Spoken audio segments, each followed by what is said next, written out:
c'est la partie symbolique et officielle de la cérémonie. C'est avec un mélange d'émotion, de gratitude et de fierté que je me tiens devant vous aujourd'hui à l'occasion de l'installation de mon successeur à la direction générale de l'Office Assurance Véhicules contre routière. Après plus de 6 ans passés à la tête de cette prestigieuse institution qu'est l'Office Assurance Véhicules contre routière, OAVCT, le temps est venu pour moi de vous quitter avec le sentiment du devoir bien accompli. Mon parcours a été marqué par la responsabilité, le sens du sérieux, la compréhension, l'implication et la participation de tous.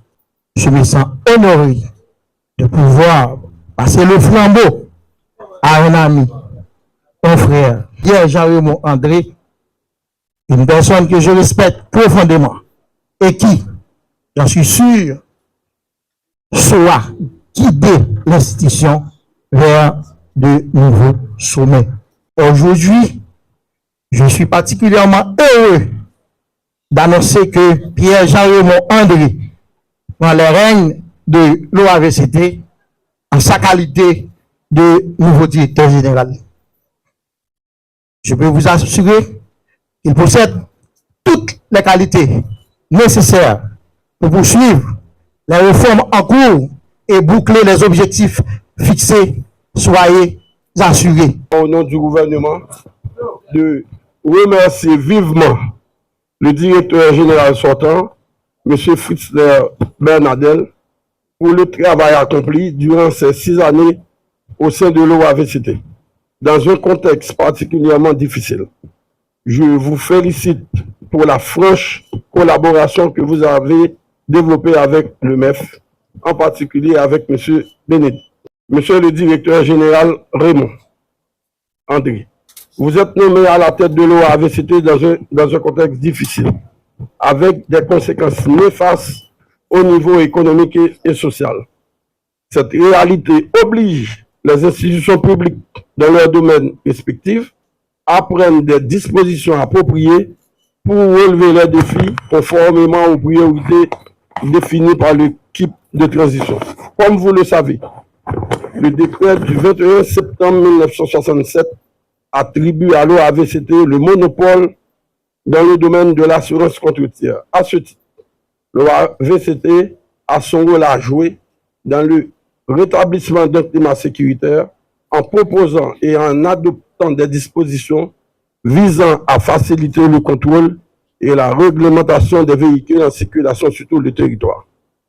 Le gouvernement auquel j'appartiens fait de la transparence et de la lutte contre la corruption l'une de ses priorités. Je vous invite à cultiver la transparence dans vos actes administratifs à travers la tenue des réunions régulières en conseil d'administration. Monsieur le directeur général, le cadre régissant le fonctionnement de l'OAVCT et les assurances contre-routières en Haïti remonte à 1967, soit environ 58 années. Il s'avère donc nécessaire pour l'OAVCT de travailler à la définition d'un nouveau cadre légal, s'inspirant des meilleures pratiques internationales et répondant mieux aux besoins des assurés. Vous pouvez compter sur l'accompagnement du ministère de l'économie et des finances pour y arriver. Je mesure à juste titre, avec sérénité bien sûr, l'ampleur de la responsabilité qui m'incombe en prenant les rênes de l'OAVCT. Je puis vous assurer que je m'appliquerai à remplir cette noble fonction avec le plus grand dévouement. Mes remerciements vont également au Premier ministre, Son Excellence M. Alix Didier Fils-Aimé, et les membres du cabinet ministériel qui ont entériné le choix des conseillers présidents. Le dit office a connu des hauts et des bas, mais il est resté debout et doit être renforcé au quotidien en vue de lui permettre de s'élever à la hauteur des attentes de ses employés et des assurés. L'assurance contre-routière n'est pas seulement une exigence légale, mais aussi et surtout un outil fondamental pour bâtir une société plus juste et sécuritaire en incarnant une mission essentielle, celle d'exercer le monopole de l'État en la matière. Cependant, notre mission ne s'arrête pas là, car nous allons travailler activement à moderniser nos services, améliorer la rentabilité et la productivité de l'institution afin de la rendre plus compétitive et plus apte à répondre aux nombreux défis de l'heure.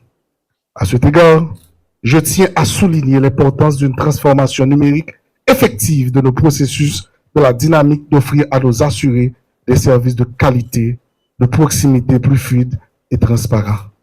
De nos jours, la révolution technologique ouvre les perspectives inédites. Nous devons, en ce sens, nous hisser à la hauteur des standards des meilleures compagnies d'assurance de la région. À cet effet, nos principales priorités s'articuleront autour de 3 axes majeurs. 1. La sensibilisation dans la mesure où il conviendra d'éduquer les usagers sur l'importance de souscrire une assurance et de respecter les règles de la route. 2.